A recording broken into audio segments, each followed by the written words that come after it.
A gente tem 33 atletas no elenco na temporada 25 e 24 passaram pelo DM. Isso é absurdo.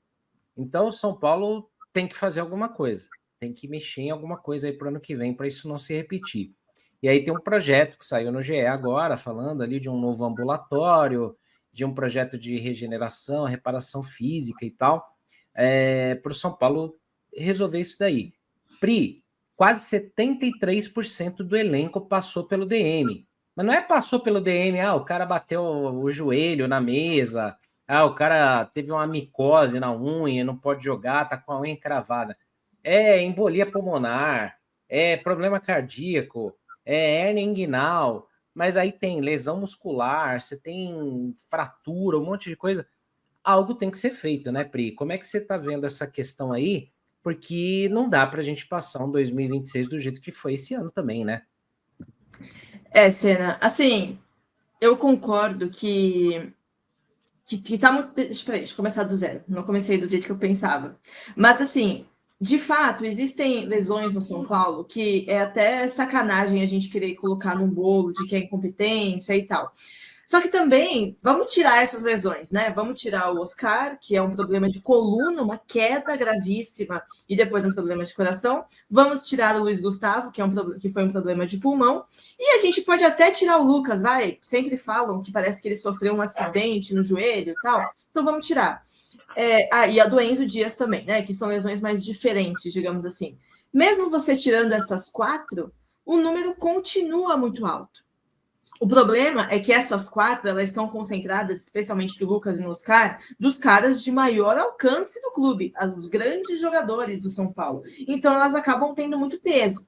Mas eu acho justo a gente... Também, né, o Senna colocou ele na imagem agora, a dele também não é comum no esporte, no futebol, né? Essa lesão na sola do pé, né?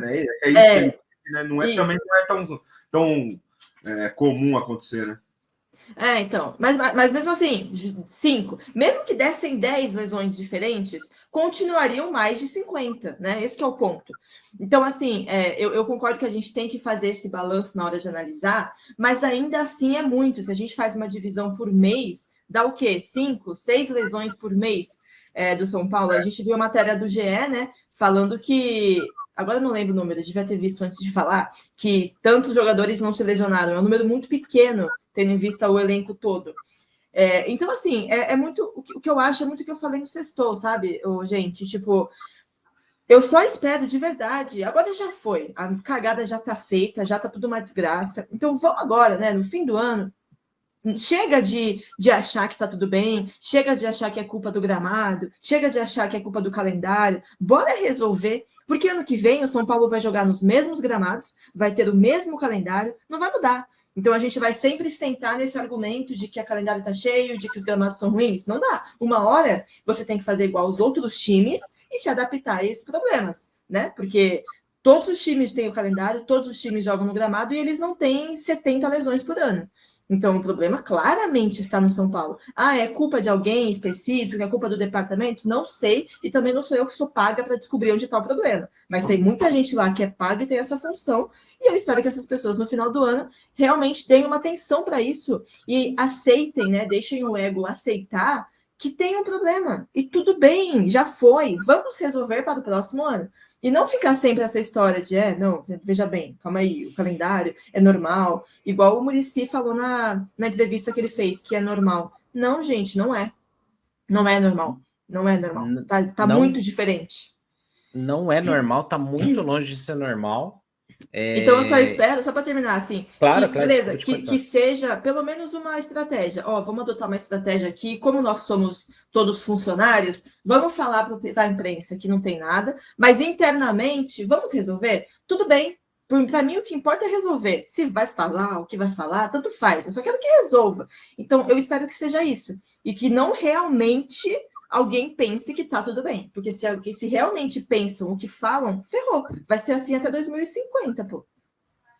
O problema, Pri, é muito isso, porque assim, não é uma coisa de agora, já há muitos anos vem acontecendo, e aí, Renan, a fala do Muricy ou de outros, assim, acaba passando para a gente uma impressão que os caras, assim, estão normalizando, então dá a impressão para quem está de fora que, assim, não é um problema, mas é um problema há muito tempo. O São Paulo vem tendo lesões, assim, excessivamente, de várias temporadas, só que esse ano o negócio parece que ficou mais alarmante, né, como a Pri falou, porque teve umas lesões absurdas, né? Você falou do próprio Wendel que está aí na imagem, né? Fascite plantar, cara, é uma inflamação na sola do pé. Aí você teve algumas que você não pode atribuir ao DM, não tem como.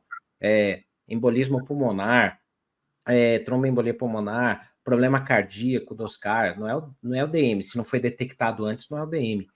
Ligamento cruzado, cara, não tem como. Você pode reforçar o joelho, musculatura e tal, mas não adianta. Agora, o problema são as lesões que, assim, são ou evitáveis ou aquela que o tempo de recuperação poderia ser mais rápido, como, por exemplo, o caso do Lucas, né, o Renan. E aí o caso do Lucas, eu acho que é o mais emblemático, porque houve uma questão, assim, que pra gente pareceu que os caras estavam tentando abafar, não é tão grave como foi, fiquem tranquilos que foi só uma pancada. De repente ele ficou 3, 4 meses sem jogar, e aí ele nunca voltou 100%, e isso vai minando a própria confiança do jogador, porque, tipo, o Lucas hoje é xingado por muita gente. Hoje tem gente falando, bichado, o cara tem que se aposentar, e o caramba 4 e tal, sendo que sei lá, 6 meses atrás ele era o principal jogador do time. Então, em 6 meses o cara não serve para nada, ele é tratado como lixo, e sendo que a culpa também nem é dele, não foi ele que escolheu se lesionar. É isso que pega, né, Renan? Porque a falta de transparência e comunicação com o torcedor, ela vai até mudando os alvos da coisa, né? Assim, a questão das lesões, ela tem, na minha visão, e muito visão de ex-atleta, né? Tem muitos pontos de vista a serem analisados. Primeiro, quando o professor Muricy ele fala do calendário, aí você já tem que fazer uma comparação com os outros times. Eles estão se machucando tanto quanto São Paulo? Né? Porque o calendário é igual para todo mundo, né? Todo mundo joga a mesma coisa. Uns um pouquinho mais se avançam de fase nas Copas, mas o calendário ele é estreito, ele é apertado, ele é exaustivo para todo mundo. Os outros clubes também têm o mesmo número de lesões que são. E vou falar somente de lesões musculares. E a do Lucas. Lesões musculares e a do Lucas. Porque as outras fogem completamente do controle. Ligamento cruzado, essa do Wendel, o problema do Oscar e do Luiz foge completamente do controle, certo? Então, o caso do Oscar, para mim, até hoje é uma incógnita do que de fato aconteceu. Lá no começo, se foi uma decisão dele de não fazer a cirurgia antes, porque depois ele fez a cirurgia, certo? Esperou 3, 4 meses para voltar, não voltou bem, era nítido o que ele estava sentindo. Era do muito Lucas, claro. né? Você falou Oscar, mas do Lucas. Desculpa, eu até apontei do Lucas, desculpa. E depois acabou que fez a cirurgia. Certo? Então, para mim, isso ainda é uma incógnita, tanto que a gente bateu tanto aqui, que hoje tem lá o tal o boletim médico diário, né? Lá do São Paulo. Que no Instagram você vira 4 páginas quase, né? São 5 nomes assim, você vira mais 5 nomes, você vira mais outros 5 nomes lá no Instagram, né? Tanta gente machucada. Agora, as lesões musculares, cara, para mim, e eu vou falar como ex-jogador, é metodologia de treinamento. Metodologia de treinamento. O São Paulo, ele joga de uma forma específica. Perseguição individual, o campo todo, todos os jogadores. Isso gera um desgaste físico muito grande. E daí, como a gente não assiste, tem que ver como que são feitos os treinamentos. Por exemplo, eu estava na Portuguesa em 2015, 16, se eu não me engano. Aí mudou a comissão técnica, chega um treinador com outro preparador físico. O treino dele era tiro de 300 para aquecimento. Tiro de 300 dá praticamente uma volta no campo. Você tinha que fazer dentro de até 50 segundos. Porra, 10 por dia disso daí. Tava eu, Bolívar, pessoal um pouquinho mais... Gente, chegamos pro treinador e falamos, vamos estourar. Foi muito raro na minha carreira a lesão muscular. Mas vou estourar. Não tem jeito, não tem como eu conseguir render e era trenó, sabe? Aquele de puxar peso, era só esse tipo de treino. Ó, de duas uma, eu vou voar, ou eu vou jogar como eu nunca joguei na minha vida, ou eu vou estourar. Infelizmente aconteceu a segunda opção. Pô, não tem jeito. E 2 semanas depois, porque começou a estourar todo mundo. E 2 semanas depois foi mandado embora. Então, as questões do São Paulo, na minha visão, tem muito a ver com metodologia de treinamento. Metodologia de treinamento. Ah, mas se eu falar aí antes, com outros treinadores também machucavam muito. Prevenção de lesão. A gente tinha um trabalho antigamente, eu vou falar do São Paulo, lá de trás, a gente tinha muito trabalho de prevenção de lesão. Prevenção de lesão pubiana, controle de equilíbrio muscular das duas pernas. E isso eu não posso falar se está havendo lá. Equilíbrio muscular das duas pernas. Tem um aparelho gigantesco lá no CT. O São Paulo foi o primeiro a ter no Brasil, chama o isocinético, né? O Cybex, você avalia o equilíbrio muscular entre as duas pernas, porque isso também causa lesão. Porque o atleta, ele sempre trabalha na força máxima. E quando ele está com uma perna mais fraca do que a outra, ele acaba aqui inconscientemente forçando uma mais do que a outra. Os adutores, os abdutores, os músculos posteriores da coxa, entendeu? Então, inconscientemente, isso o jogador faz e acaba se lesionando. Então, é muita coisa para analisar. Cena, PRI, pessoal. Trabalho de prevenção de lesão. Só estou falando das musculares. Prevenção de lesão.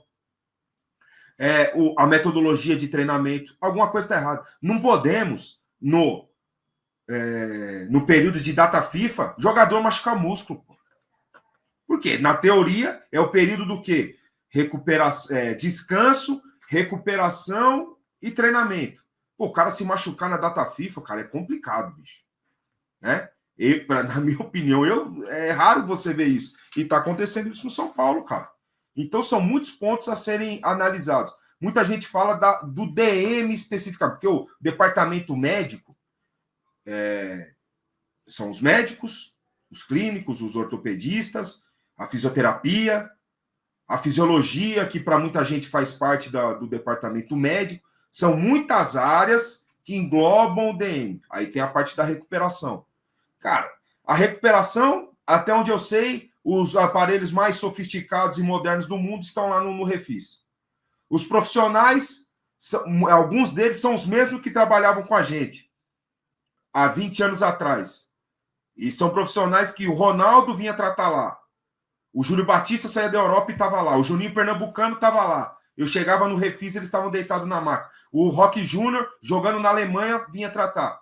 Pô, os caras... Então, peraí, os caras são bons, né? Porque eu não vou me tratar com um cara ruim. Então, se você tem o espaço físico, a estrutura física espetacular, muito boa, como parece ser, moderna, porque isso aí evolui, esses aparelhos, eles mudam rapidamente, evoluem e tal. Se isso acontece e mais os profissionais são bons, pô, cara, estudo em prevenção das lesões, porque o futebol ele mudou muito também da época que eu jogava. Como intensidade, certo ou não, Senna? O futebol é diferente.